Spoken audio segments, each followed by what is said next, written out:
Michael, you came back. The words slipped from her lips before she could stop them, soft but unmistakable in the heavy silence of the funeral, and the man standing in front of her froze as if time itself had just fractured. Rain tapped gently against the black umbrellas. The sky, a dull gray, stretched endlessly over the cemetery just outside Boston, and rows of mourners stood in quiet grief.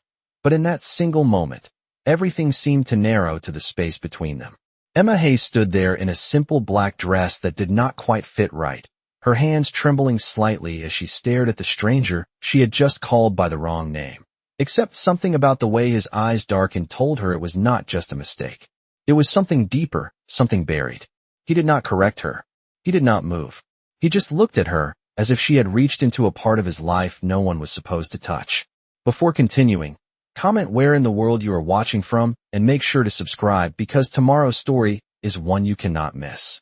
The wind picked up, brushing strands of Emma's brown hair across her face as she swallowed hard, suddenly aware of how out of place she was among the tailored coats and polished shoes surrounding her.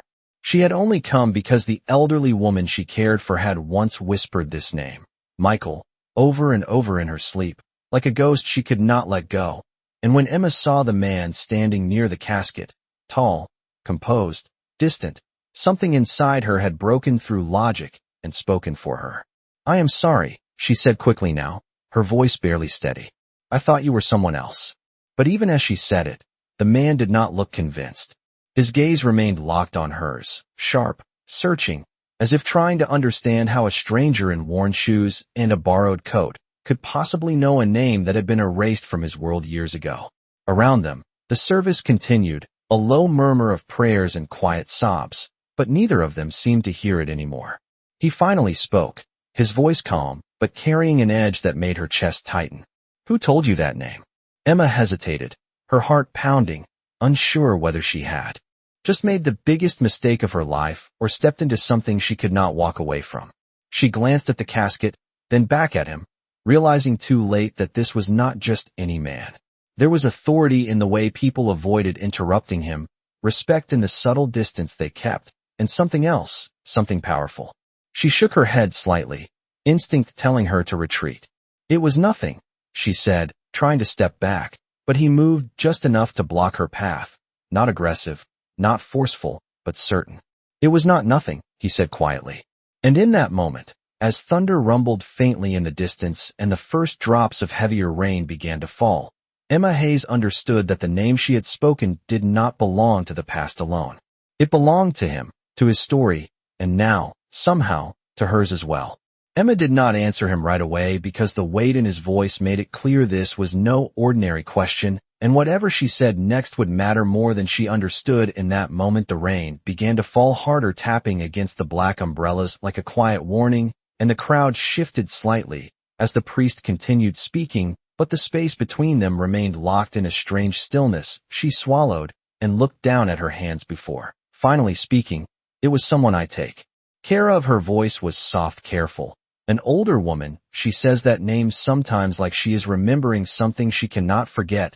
The man studied her for a long second, his expression unreadable, but something in his eyes flickered, not anger, not disbelief, but recognition mixed with something darker. What woman? He asked. Emma hesitated again, instinct telling her to protect the fragile trust she had built with the elderly woman who depended on her every day. She used to work for a family a long time ago. That is all I know, she said slowly, choosing each word with care. The man exhaled quietly, and for the first time his composure shifted just slightly, like a crack forming in something carefully controlled. That family was mine, he said, and the words landed heavier than the thunder rolling across the sky. Emma looked up sharply, her heart skipping a beat as the realization began to form that she had not just spoken to a stranger. She had stepped directly into the past of someone powerful, someone connected to the very name she should never have spoken. The service came to an end, and people began to move, offering quiet condolences, shaking hands, exchanging polite words, but many of them glanced toward the man with a level of respect that felt different, almost cautious. Emma noticed the way a few men in dark coats stood at a distance, watching subtly protective, and the way no one interrupted him without hesitation. She took a small step back, unsure if she should leave now, before she made things worse, but his voice stopped her again. You are not leaving yet. It was not a command spoken loudly, but it carried the kind of authority that made ignoring it impossible. Emma turned back, slowly feeling the damp ground beneath her shoes as she tried to steady herself. "I really should go," she said, her voice polite but firm. "I have work later, and she is expecting me." He tilted his head, slightly studying her. Again, as if weighing something important. "What is her name?" Emma hesitated, then answered quietly, "Margaret Hayes." The reaction was immediate. His jaw tightened, his eyes sharpened, and for a brief second something like pain crossed his face before it disappeared behind control. "Margaret Hayes," he repeated softly, almost to himself, as if testing the sound of it against memory. "She worked in our house for over 20 years. Emma felt her chest tighten, hearing confirmation of what she had only suspected. Fragments of stories late at night, whispered names, unfinished sentences. It was all suddenly real. "She never talks about it directly," Emma said quickly, as if trying to defend the woman.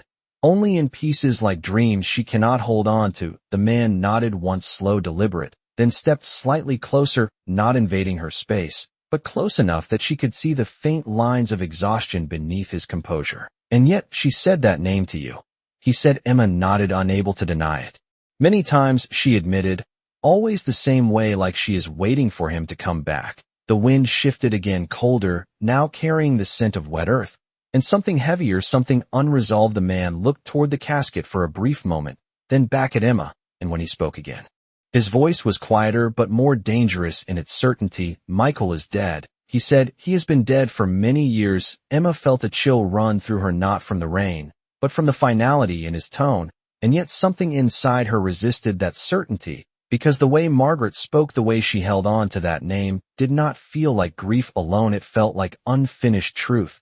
"People do not always remember things the way they happened," Emma said gently before she could stop herself. The words hanging between them, bold and risky. The man studied her again, longer this time, and instead of dismissing her, something in his expression shifted into something almost curious. "You are either very brave or very naive," he said. Emma let out a quiet breath, meeting his gaze for the first time, without hesitation. "Maybe both," she replied, and for a moment the tension between them softened just enough to let something else surface, something unexpected, something human, a connection born not from status or power, but from a single mistake that had already begun to unravel, something neither of them fully understood yet. And as the last of the mourners drifted away, and the cemetery grew quieter, the man finally spoke again, this time with quiet resolve. "You are going to take me to her." Emma did not answer immediately, because the weight of what he had just said lingered in the cold air between them, and for a brief moment she considered refusing, because everything about him felt dangerous, not in a physical way, but in a way that could unravel lives, including her own. Yet something in his eyes held her there, not arrogance, not entitlement, but urgency, the kind that did not come from curiosity, but from something unfinished, something personal. She let out a slow breath and nodded once. "She lives about 20 minutes from here," she said quietly. "It is a small house near the edge of town, nothing like this place." The man did not react to the contrast. Instead, he simply turned and gestured toward the line of black vehicles waiting along the gravel path, as if the decision had already been made.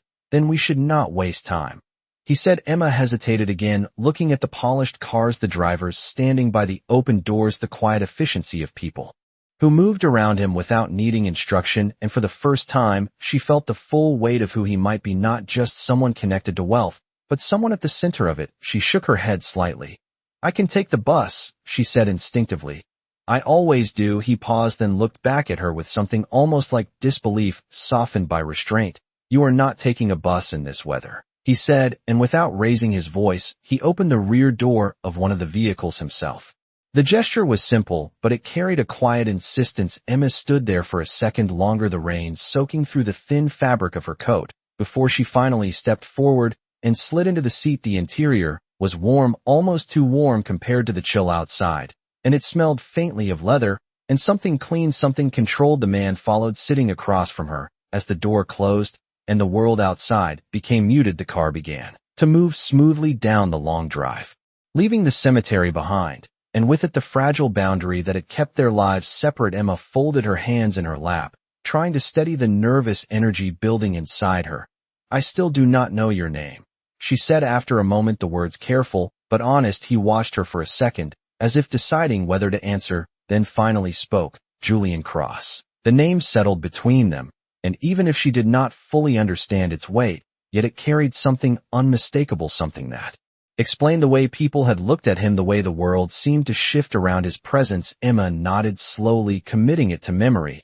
I am Emma Hayes. She added, though he already knew the silence that followed was not uncomfortable, but it was charged, like both of them were waiting for something to surface outside. The rain blurred the streets into streaks of gray and silver as they passed small shops, quiet houses, and empty sidewalks, and for a while neither of them spoke until Julian broke the silence, his voice lower, now less guarded. How long have you been with her? Emma understood immediately who he meant. Almost a year, she said. She was already struggling when I met her. Memory comes and goes, but the name Michael never does. Julian looked out the window, his jaw tightening slightly at the repetition of the name. She never mentioned me, he asked without turning back. Emma hesitated, choosing honesty over comfort. No, she said softly, only him. The answer hung in the air, heavier than anything that had been said so far, and for the first time Julian closed his eyes briefly, as if absorbing something he had not been prepared to hear. The car slowed as they turned onto a narrower road lined with older houses, the kind with peeling paint and small yards where time seemed to move slower. Emma leaned forward slightly, recognizing the familiar streets. It is just ahead, she said, pointing toward a modest house with a small porch and a flickering light in the front window. The car came to a stop, and for a moment neither of them moved. Emma felt her heart begin to race again, not from fear this time, but from anticipation, because whatever was waiting inside that house was about to connect two worlds that had no business colliding. Julian opened the door, stepping out into the rain without hesitation, then turned back toward her, his expression steady but no longer distant. After today, he said quietly, nothing will be the same. Emma stepped out beside him, the cold rain hitting her skin again as she looked at the house, then back at him, and without fully understanding why she believed him, the porch light flickered as Emma stepped up to the front door, her shoes damp against the worn wooden boards, and for a brief second she hesitated, with her hand hovering just inches from the door, because something about this moment felt heavier than anything that had come before, as if the past itself was waiting on the other side, listening. Julian stood just behind her, silent but present, his gaze fixed on the door with attention he could no longer hide.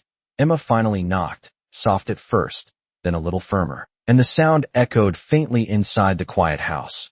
A few seconds passed before the door creaked open, slowly revealing a dimly lit hallway and the faint scent of old wood and lavender. Margaret Hayes stood there, smaller than Emma remembered her even from that morning, her silver hair loosely tied back, her cardigan hanging slightly off one shoulder, her eyes cloudy but still searching. Emma, she said gently, relief softening her face. You are back early. Emma gave a small reassuring smile, stepping inside just enough to shield Margaret from the rain. I brought someone with me, she said carefully, her voice calm, but carrying a weight she could not fully disguise. Margaret's gaze shifted past her and landed on Julian, and for a moment nothing happened. No recognition, no reaction, just a quiet stillness, as if her mind was trying to catch up with something her heart already felt. Julian did not move, his usual composure gone, replaced by something raw, something uncertain. Emma watched both of them closely, her breath slowing as the seconds stretched.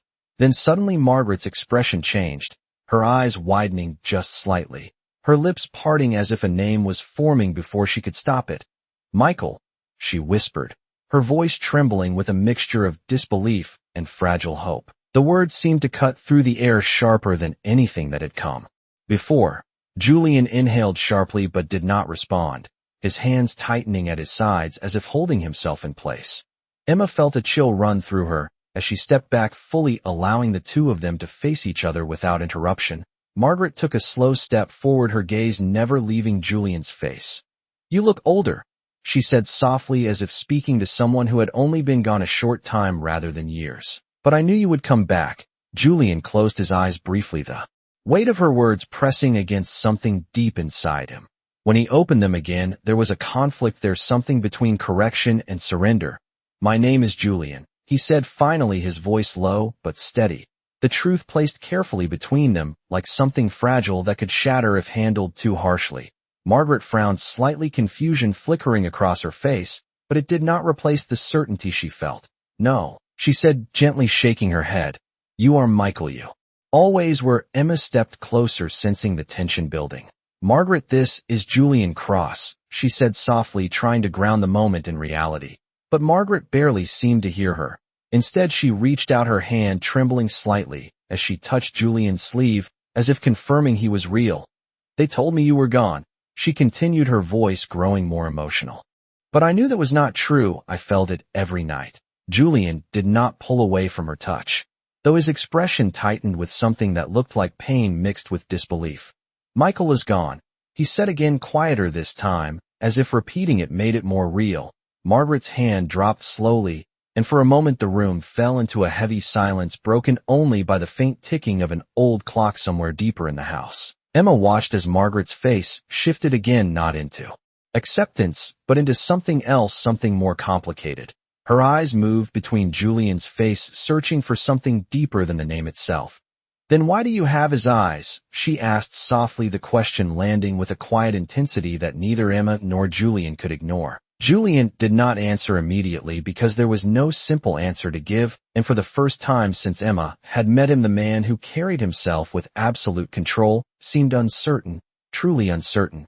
Emma felt her own heartbeat quicken as she realized that this was not just a case of mistaken identity or fading memory. This was something buried deeper, something unresolved that had survived long past the truth it was supposed to accept. Outside, the rain continued to fall, steady and relentless, but inside the small house, time seemed to stand still, caught between what was remembered and what was real, and Emma understood that whatever story Margaret had been holding onto all this time, it was about to come to the surface, whether any of them were ready for it or not. Julian did not step away even after Margaret's hand fell back to her side, because something in her question had rooted him in place more firmly than any demand ever could.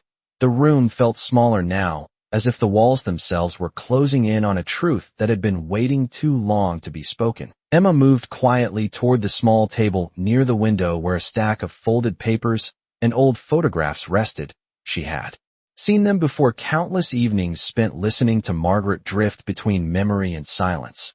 But tonight they felt different, heavier, like pieces of a puzzle that had finally found the moment to be seen.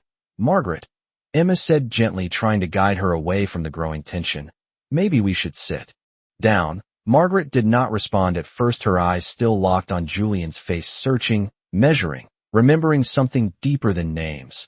Then slowly she nodded and allowed Emma to guide her to the worn armchair near the corner of the room. Julian followed a step behind, not out of habit, but because he could not bring himself to leave. Emma picked up one of the photographs from the table, her fingers brushing lightly over its edges before she handed it to him. Without a word, Julian hesitated, only briefly before taking it. The image was faded but clear enough. Two young boys standing side by side in front of a large house, one slightly taller, his expression serious, even then the other smiling with an ease that seemed almost unfamiliar. Julian's breath caught almost imperceptibly as he stared at the picture. "That is you," Emma said softly, pointing to the boy with the guarded expression. "And that is Michael," she added, her voice steady but quiet. Julian did not answer right away, his gaze fixed on the photograph as if it held more than just memory. Margaret leaned forward slightly, her voice trembling with emotion. "I kept it," she said. "I was not supposed to, but I could not let him disappear." Julian's jaw tightened as he lowered the photograph just enough to look at her again. "He did not disappear," he said carefully, each word measured. "He died." Margaret shook her head slowly, as if rejecting the finality of that statement. "That is what they told everyone," she replied, her voice gaining a fragile strength. "But that is not what I saw." Emma felt her pulse quicken at the shift in Margaret's tone. This was different from the fragmented memories she usually shared. This was clear, intentional. Julian's eyes sharpened as he took a small step closer. "What do you mean?" he asked. Margaret's hands trembled slightly as she reached toward the table again, this time pulling out a folded letter yellowed with age. She held it out toward Emma, who carefully took it and unfolded it with slow, deliberate movements. The handwriting was uneven, but readable, the ink slightly faded. Emma glanced at Julian before reading aloud, her voice steady despite the tension in the room. "If anything happens to me, you need to know it was not an accident. They said it was, but it was not." I heard them. I saw the car before it went off the road. Someone wanted this to happen. Emma's voice softened as she reached the end of the letter, and the room fell into a silence that felt heavier than anything that had come before. Julian stared at the paper, his expression no longer controlled, but fractured in a way that revealed something deeper than anger, something closer to realization. Where did you get this? He asked, his voice low but urgent. Margaret looked at him with a quiet certainty that had not been there before. He gave it to me, she said, the night before they said he died. The words settled into the space between them like a truth that had been waiting too long to surface. Emma slowly folded the letter again, her hands careful, as if handling something fragile and dangerous at the same time. Julian ran a hand through his hair, taking a step back, as if needing space to process what he had just heard. The air in the room felt different now, charged with something undeniable. Emma looked between them, her heart racing as the pieces began to align, not perfectly, not completely, but enough to understand that the story they had all believed was no longer stable. This changes everything, she said quietly, more to herself than to either of them. Julian looked at her, then back at Margaret, his voice steady again, but now carrying a weight that could not be ignored. No, he said slowly. This explains everything. And in that moment, the truth that had been buried for years began to rise, not gently, not quietly, but with the force of something that refused to stay hidden any longer. Julian did not speak for several seconds after his words settled into the room, because the truth he had just accepted was not something that could be processed quickly or quietly. It demanded space. It demanded confrontation. And yet for the first time in years he felt something else rising beneath the shock, something unfamiliar, something almost like hope mixed with anger. Emma watched him carefully, sensing the shift in his posture, the way his shoulders tightened, not in defense, but in preparation. If this is true, he said finally, his voice low but steady, then everything I was told about that night was a lie. Margaret nodded slowly, her eyes soft but certain. They needed it to be a lie, she replied, because the truth would have destroyed too much. Emma felt a chill run through her as she glanced between them, the weight of what they were uncovering beginning to stretch far beyond a single memory or a single loss. Who are they? Emma asked quietly, the question slipping out before she could stop herself. Julian looked at her, then back at Margaret, his jaw tightening again. That is what we are going to find out, he said, and this time there was no hesitation in his tone, only resolve. Margaret leaned back slightly, her energy fading as the emotional weight of the moment settled over her, but her gaze remained steady on Julian. Be careful, she said softly. Some truths are buried for a reason. Julian gave a small nod, acknowledging the warning, but not accepting it as a reason to stop. Emma stepped forward, placing the folded letter back on the table, her hands careful, as if returning it to its place in a story that was no longer finished. You cannot do this alone, she said before she could second-guess herself.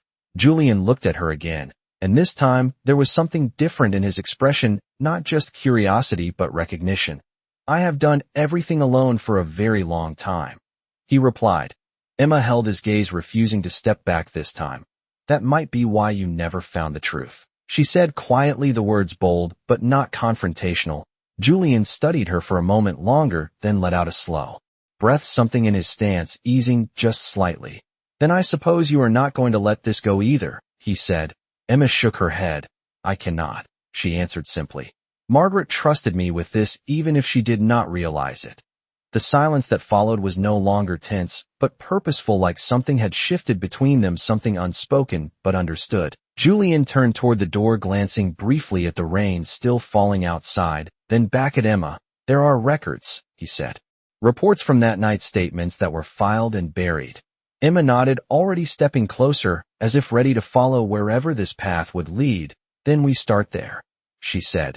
Julian paused for a brief second, as if considering the reality of what he was about to do, not just reopening an old wound, but challenging a version of the past that had been carefully constructed and protected. Then without another word he moved toward the door, opening it as the cold air rushed in again, carrying the sound of rain and distant thunder. Emma turned back toward Margaret, who watched them both with a quiet, knowing expression.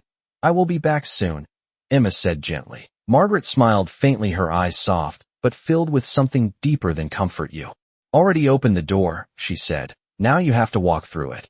Emma nodded once, understanding that there was no turning back now. She stepped outside, joining Julian under the gray sky as the rain soaked through her coat once more, but this time she barely noticed it.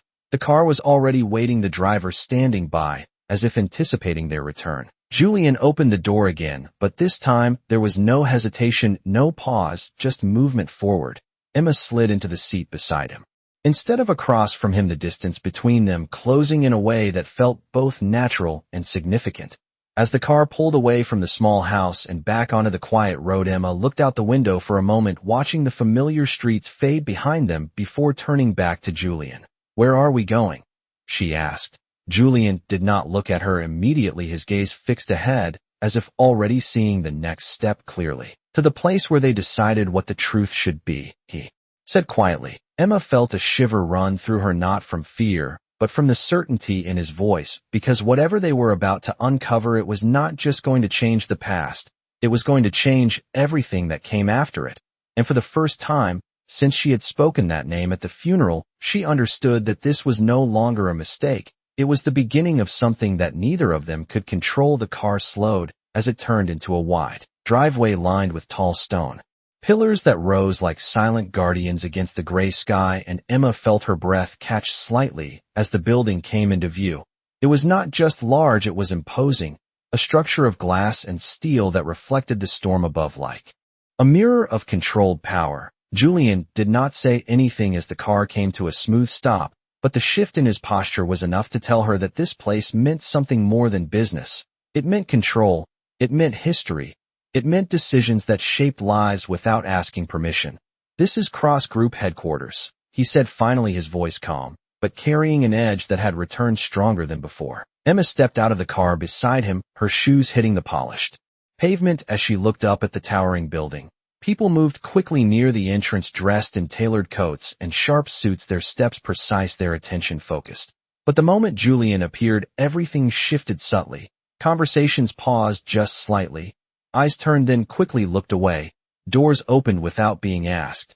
Emma noticed it all, the silent choreography of power that followed him without a word. Inside the lobby, the air was warm and quiet, filled with soft lighting and the faint echo of footsteps against marble floors. A receptionist looked up and immediately straightened her posture. "Good afternoon, Mr. Cross," she said, her voice respectful but careful.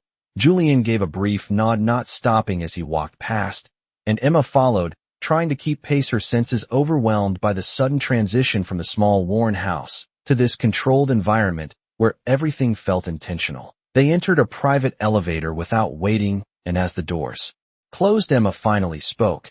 "You come here after a funeral like nothing happened," she said, not accusing but searching.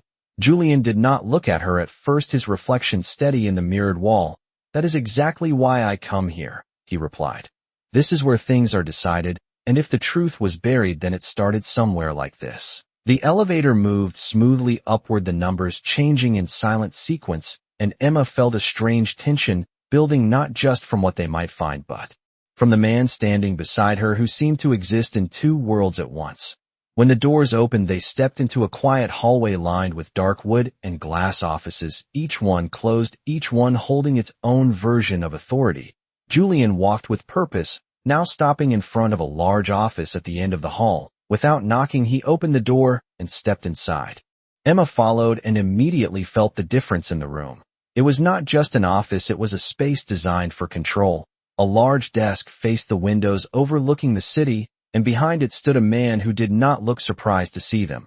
He was older, his posture straight, his expression composed in a way that suggested he had been expecting this moment long before it arrived. "Julian," the man said calmly, as if greeting him on an ordinary day.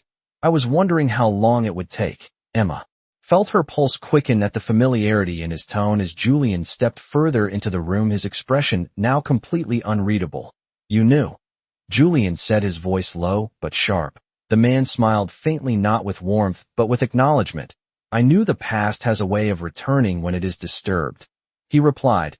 Emma glanced between them, realizing that whatever this was, it was not a coincidence. Julian placed the photograph and the folded letter on the desk in front of the man, the motion controlled but deliberate. "Then explain this," he said. The man looked down at the items for a brief moment before lifting his gaze again, his eyes settling on Emma for just a second, as if assessing her presence before returning to Julian. "You should not have brought her here," he said quietly.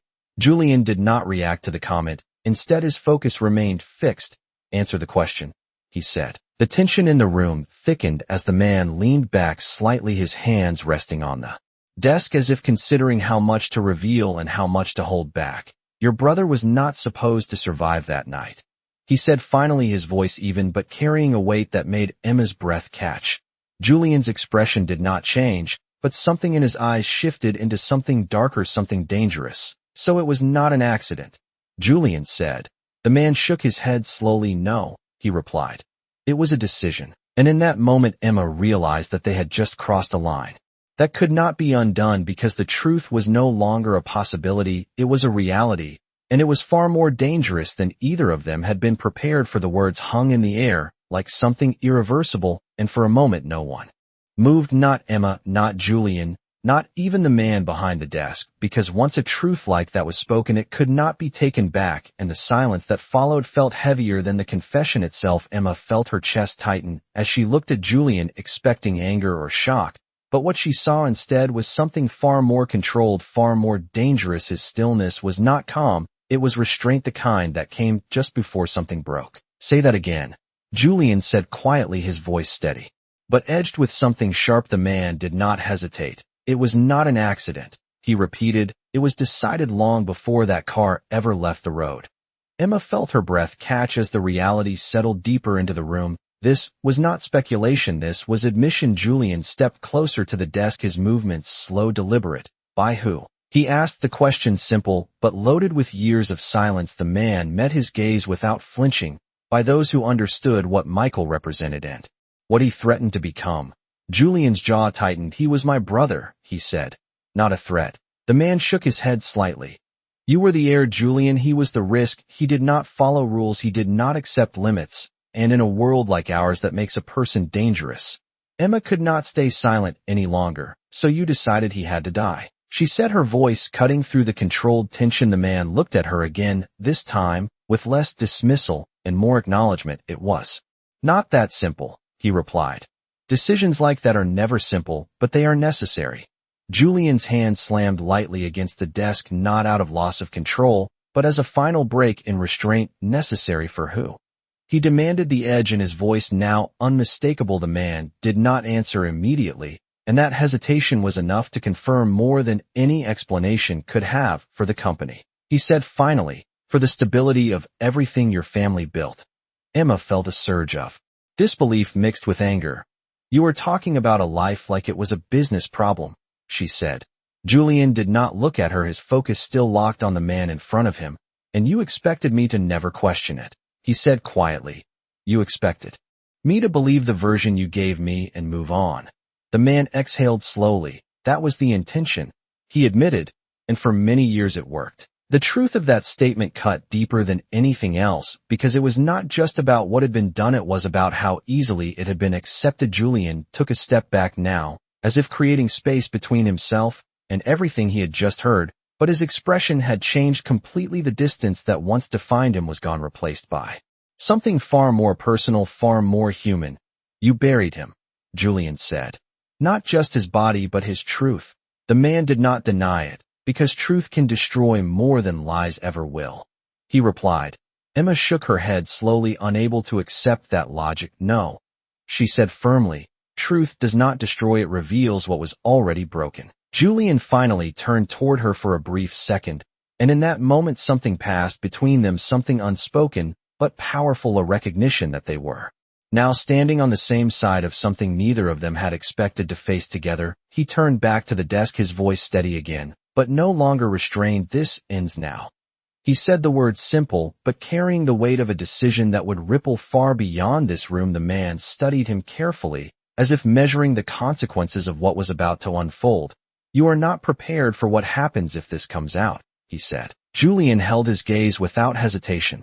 "Neither were you when you made that decision," he replied. The room fell silent again, but this time it was different. This was not the silence of uncertainty, it was the silence before action. Emma felt it too, the shift from discovery to consequence, from truth to what would come next. And as Julian reached for the photograph and the letter, gathering them with quiet determination, She understood that this was no longer about the past alone. This was about what they were willing to risk to change the future and whether either of them would walk away from it unchanged. The door closed behind them with a quiet but final sound that seemed to echo longer than it should, and for a moment Emma and Julian stood in the empty hallway outside the office, neither of them speaking because what had just happened inside had changed something fundamental, not just in the past, but in the man standing beside her. Julian did not move immediately, his hand still holding the photograph and the letter, as if they were no longer just evidence, but something far more personal, something that demanded action. Emma watched him carefully, searching his face for any sign of hesitation,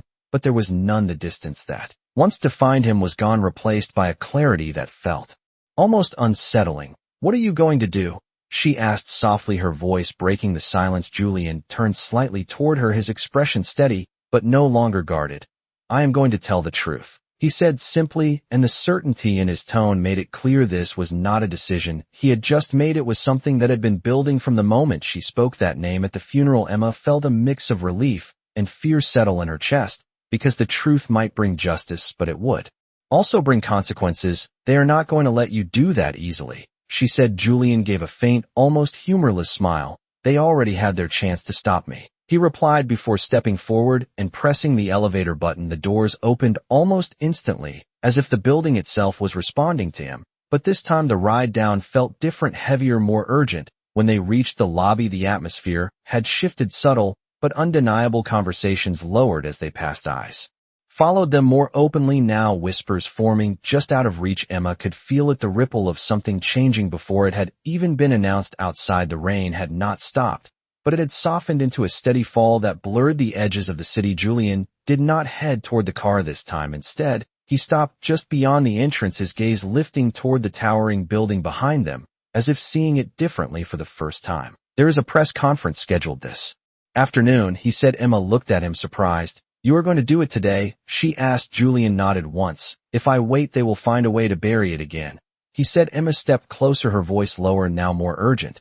"And if they come after you?" she asked. Julian finally looked at her fully, and for the first time since she had met him, there was no distance, no control, just honesty. "Then I will not face it alone," he said, the words simple, but carrying something deeper than strategy. Emma felt her breath catch slightly at the shift in his tone, the unspoken trust forming between them, not from time, but from everything they had just faced together. Before she could respond, a black sedan pulled up quickly at the curb, and one of the men she had noticed earlier stepped out, his expression serious. "Mr. Cross, there has been a situation," he said quietly. Julian did not look surprised. "Of course there has," he replied.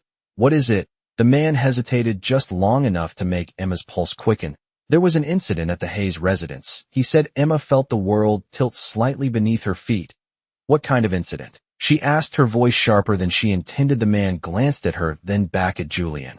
"The house was broken into about 10 minutes ago. The local police are on their way, but it appears someone was looking for something specific." Emma's heart began to race as the realization hit her. "The letter," she whispered. Julian's expression darkened instantly, the calm resolve replaced by something far more dangerous. "Get the car," he said, his voice controlled but urgent. Emma moved without thinking, following him as the tension around them sharpened into something immediate, something no longer about the past, but about what was happening right now. As the car sped away from the building, the city blurred past them, but Emma could not focus on anything except the image of Margaret alone in that small house, and the possibility that the truth they had uncovered had already set something else in motion, something that would not wait for them to be ready. Julian sat beside her, silent but intense, his gaze fixed ahead, and for the first time since this had all begun, Emma understood that they were no longer just uncovering a story.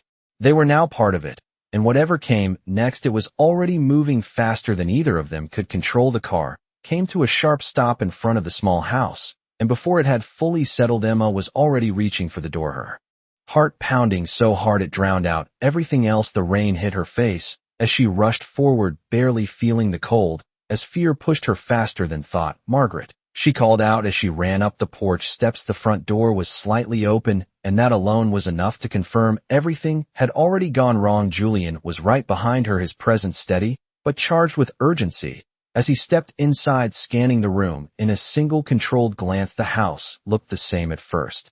glance, but Emma immediately noticed the differences. The drawer near the table had been pulled open, the papers scattered, the photograph gone. Her breath caught. No, no, no, she whispered, moving quickly toward the armchair where Margaret had been sitting earlier. Margaret, she said again, louder this time. And then she saw her. Margaret was on the floor near the side of the chair, not unconscious, but shaken, her body slightly curled, as if she had tried to protect herself. Emma dropped to her knees beside her, relief and fear crashing together. I am here, you are safe now, she said gently, placing a hand over Margaret's trembling hands. Margaret looked up at her, eyes wide, but aware. They came for it, she said, her voice weak, but urgent. They knew. Julian moved closer, his gaze sweeping the room before settling on Margaret. Did they take anything else? He asked. Margaret shook her head slowly. Just the paper, the one you read, she said. Emma felt a wave of anger rise through her chest, replacing the fear that had filled it moments ago. They are trying to erase it again, she said. Julian's expression darkened, his jaw tightening as the pieces fell into place faster, now more aggressively. No, he said quietly. They are trying to control what comes next. Emma looked at him, searching for hesitation, but there was none, only clarity, only resolve. Julian turned toward the doorway, speaking calmly to one of the men who had followed them inside. Get someone here now, and make sure she is protected. The man nodded, immediately stepping outside to make the call. Emma helped Margaret sit up slowly, her movements careful as she checked for any injuries. Did they hurt you? She asked. Margaret shook her head again. They did not need to, she said softly. They just needed me to. Remember that I am not supposed to speak.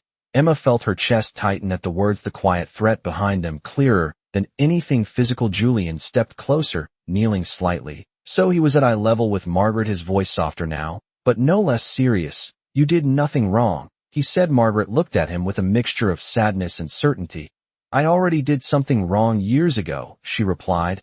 I stayed quiet. The words settled heavily into the room, and Emma could see the shift in Julian again, the anger still there, but now grounded by something deeper, something that connected him to this moment in a way he could no longer ignore. He stood slowly, turning back toward Emma. They moved faster than I expected, he said. Emma met his gaze, her voice steady despite everything.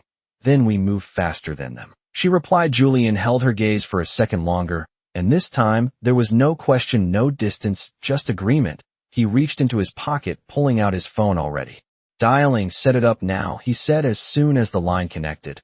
I want the press conference moved up. No delays, no changes. He paused, listening briefly before continuing. Yes, I am aware of the risks. That is exactly why we are doing it now. He ended the call and looked back at Emma.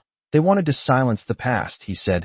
Now they are going to hear it instead. Emma felt a surge of determination rise through her fear, because this was no longer about uncovering the truth. It was about protecting it. She stood slowly, helping Margaret back into the chair before stepping toward Julian.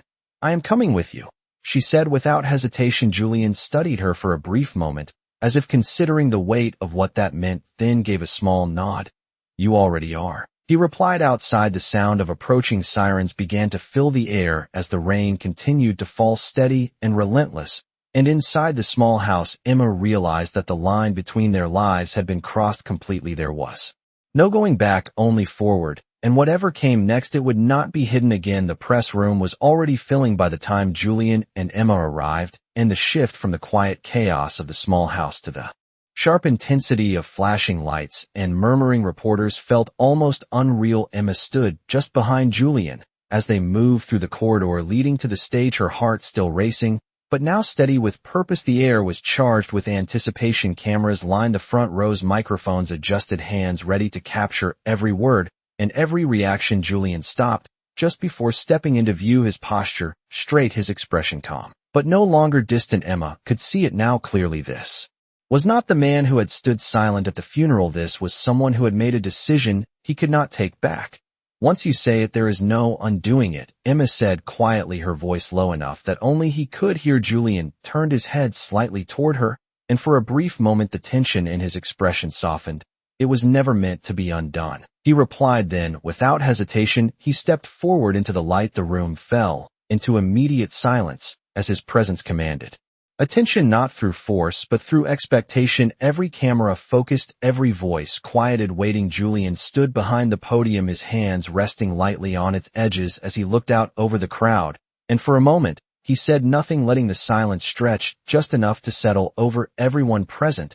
My name is Julian Cross. He began, his voice clear, steady, carrying easily through the room. And today I am not here to speak as the head of Cross Group. I am here as a brother. The words shifted the energy instantly. Emma could feel it, the room leaning in, the reporters no longer just curious but alert. Julian continued, his gaze unwavering. For years, the death of my brother Michael Cross has been presented as a tragic accident, a loss that we were all expected to accept without question. He paused briefly, his eyes scanning the room, as if measuring the weight of what he was about to say next. It was not an accident. The reaction was immediate, a ripple of murmurs, voices rising.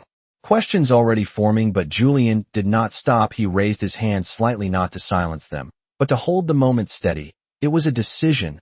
The room erupted this time, cameras flashing, voices overlapping, calling out questions, but Julian remained still, his presence cutting through the noise with quiet authority. I have reason to believe that individuals within this organization were involved in concealing the truth and ensuring that what happened that night would never be questioned. Emma stood just out of sight, watching the shift unfold. The controlled world she had stepped into only hours ago now beginning to crack under the weight of exposure. Julian's voice did not rise, but it carried a firmness that made every word land harder. I will be cooperating fully with investigators, and I will ensure that every piece of evidence is brought forward, no matter who it implicates. A reporter near the front called out, "Are you accusing your own company?" Julian did not hesitate. "I am holding it accountable," he replied, the answer cutting clean through the noise. Emma felt a surge of something she had not expected, not just relief, not just tension, but admiration, because this was not easy, this was not safe.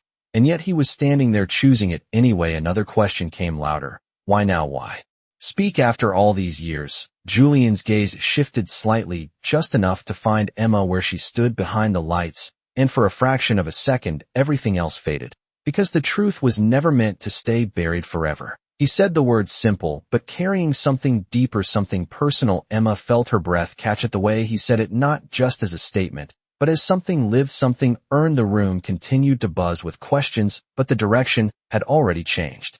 The narrative no longer controlled by those who had hidden it, but by the man who had chosen to reveal it. As the conference continued, Emma realized that this moment was not just about exposing the past.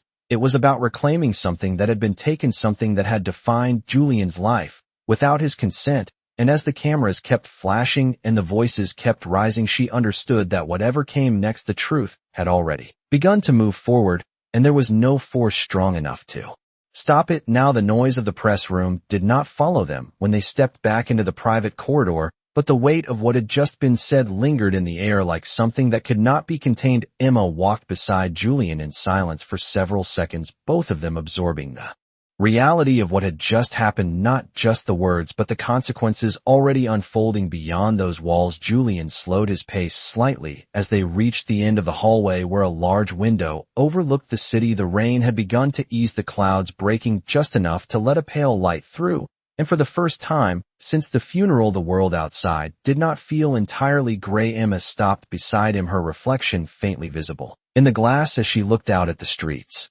below. It is out there now, she said quietly. Julian nodded, once his gaze steady but distant. It always was, he replied.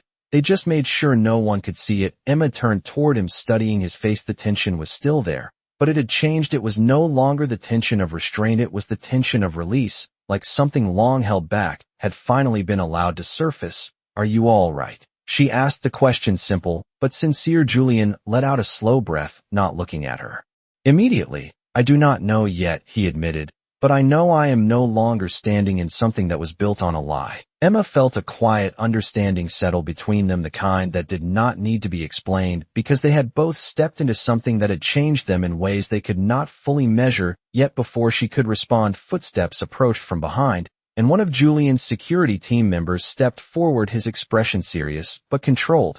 Mr. Cross, the board is already requesting an emergency meeting, and there are investigators on their way to review internal records. Julian did not look surprised, he simply nodded. Let them come, he said. They will find everything they need. The man hesitated for a fraction of a second, as if wanting to say more, but then stepped back without another word. Emma watched the exchange, realizing that this was only the beginning. The truth had been spoken, but now it would be tested, examined, challenged from every direction. Julian turned away from the window, then looking at her fully for the first time since they left the stage. "You should go back to Margaret," he said, his tone softer now, but still firm. "This is not going to stay contained to this building, and I do not want her caught in anything that follows." Emma shook her head slightly. "I am not leaving because things are getting harder," she replied. Julian studied her for a moment, as if weighing the determination in her voice against the reality of what was coming. Then he gave a small nod. "Then stay," he said simply, and there was something in the way he said it that carried more than permission. It carried trust. The moment was interrupted by the distant sound of raised voices coming from further down the hall. Emma turned slightly just in time to see a group of executives moving quickly toward them, their expressions tense, their movements sharp with urgency. One of them stepped forward, his voice controlled but strained. "Julian, what you just did out there is going to destabilize everything." Julian did not move, his posture steady as he faced them. "Then it was already unstable," he replied. The man shook his head, frustration breaking through his composure. "You have no idea what this will trigger," he said. Julian's gaze did not waver.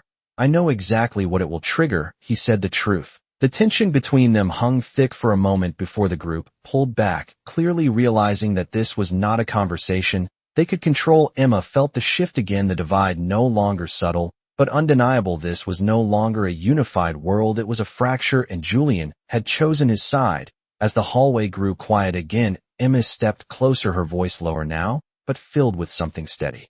"You did not just expose them," she said. "You changed what this place stands for." Julian looked at her, and for the first time, there was something in his expression that was not burdened or guarded. It was something lighter, something closer to clarity. "No," he said quietly. "You did." Emma frowned slightly. "Confused me?" she asked. Julian nodded, his gaze holding hers with a quiet intensity. "You said his name when no one else would," he replied, "and you did not let it be dismissed as a mistake." Emma felt her breath catch slightly as the weight of that realization settled in, because it was true. Everything had started from that single moment, that single word spoken without intention, but with consequence. Julian's voice softened just slightly. "That is why we are here now," he said, and in that moment, as the light from the breaking clouds reflected across the glass and into the hallway, Emma understood that this was not just about what had been uncovered, it was about what had been set in motion, and how one moment of truth, no matter how small, could change everything that followed. The rain had stopped completely by the time Emma returned to the small house later that evening, and for the first time since everything had begun, the world felt quieter, not empty, but settled. Like something that had been restless for years had finally found a place to land. The porch light still flickered softly as she stepped inside and found Margaret sitting in her chair wrapped in a blanket, her eyes clearer than Emma had seen them in a long time. "You came back," Margaret said gently. Emma smiled, walking closer and kneeling beside her. "I told you I would," she replied. Margaret studied her face for a moment, then asked quietly, "Did he finally listen?" Emma let out a soft breath, nodding. "Once, yes he did. And he told everyone." Margaret closed her eyes briefly, as if releasing something she had been holding for far too long. "Then it is over," she whispered. Emma hesitated just slightly before answering. "It is not over, but it has begun to be, right?" Margaret nodded, slowly accepting that answer in a way that felt deeper than understanding. Just as the sound of a car approached outside, Emma stood and moved toward the door, knowing, without looking, who it would be. Julian stepped inside. Moments later, no longer in the sharp suit he had worn earlier, but in something simpler, something that made him look less like the man from the stage and more like the man she had met in the rain. His presence still carried weight, but it was different now, less distant, more grounded. Margaret looked at him carefully, and this time, when she spoke, her voice did not tremble. "Julian." She said his name clear and certain. Julian stopped for a moment, as if the sound of his own name spoken correctly by her carried more meaning than anything else that had happened that day. He stepped closer slowly, his expression softening in a way Emma had not seen before. "Yes," he replied. Margaret reached out her hand again, but this time there was no confusion in her eyes, only recognition. "I am sorry," she said quietly. "I should have told the truth sooner." Julian gently took her hand, shaking his head.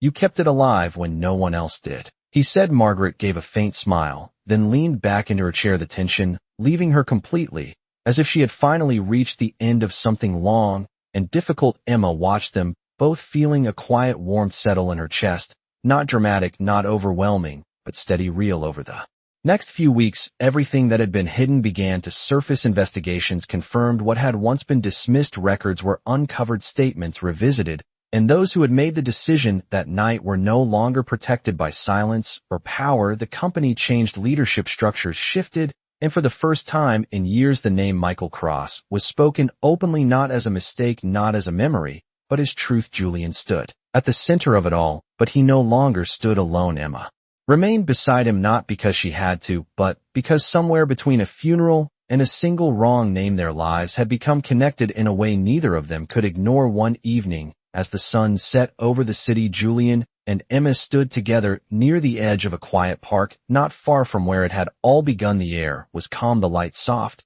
and for once there was no urgency, no tension, only stillness. Julian looked at her, then spoke quietly. "You changed everything with one mistake." Emma smiled slightly, shaking her head. "It was not a mistake," she said.